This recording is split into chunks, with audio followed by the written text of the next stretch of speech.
సంబంధం కోసం చెప్పమంటున్నారు మీరు. ఎందుకంటే అమ్మ అన్న చెల్లెల కోసం చెప్పండి అని ఆ విషయమే చెప్తున్నా.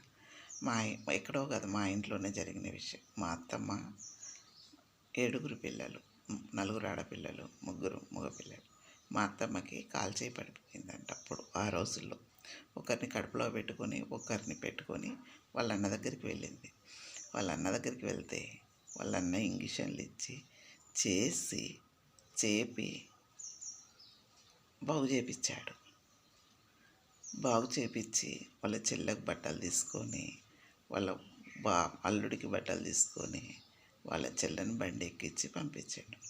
పంపించిన తర్వాత ఆ చెల్లె ఉన్నంతలో వాళ్ళ అన్నకి వచ్చేటప్పుడు కారపొడి ఇంత, పెసాలు, బియ్యము ఆమెకు పండిన దాంట్లో పట్టుకొని అన్నకు వచ్చేది.